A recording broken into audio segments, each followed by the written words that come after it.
বৃহস্পতিবারের মধ্যে যেসব পুলিশ সদস্য কাজে যোগ দেবেন না তারা চাকরি করতে অনিচ্ছুক বলে ধরে নেওয়া হবে, একথা জানিয়েছেন স্বরাষ্ট্র মন্ত্রণালয়ের উপদেষ্টা এম সাখাওয়াত হোসেন। দুপুরে সচিবালয়ে সাংবাদিকদের প্রশ্নের জবাবে তিনি একথা বলেন। দায়িত্ব নেওয়ার পর প্রথমবার সচিবালয়ে গিয়ে স্বরাষ্ট্র উপদেষ্টা বলেন, চাঁদাবাজদের পা ভেঙে দেওয়ার জন্য সেনাবাহিনীকে অনুরোধ করেছেন তিনি। প্রিয় নাম্বার সেট করে বিকাশে সেন্ড মানি করুন ফ্রি।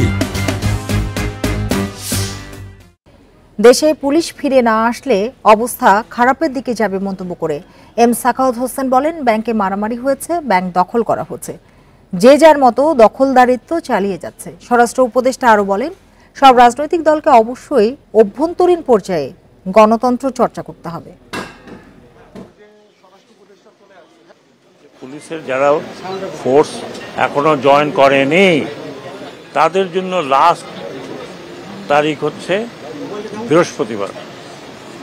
বৃহস্পতিবার পর্যন্ত যদি আপনারা কেউ ফোর্সে জয়েন না করেন তাহলে আমি আইজিপি সাহেবের সাথে আলাপ করেছি, র্যাবের ডিজির সাথে আলাপ করেছি, মেট্রোপলিটন পুলিশ কমিশনারের সাথে আলাপ করেছি। আপনারা যদি বৃহস্পতিবার না আসেন আমরা ধরে নেব আপনারা চাকরিতে ইচ্ছুক নন।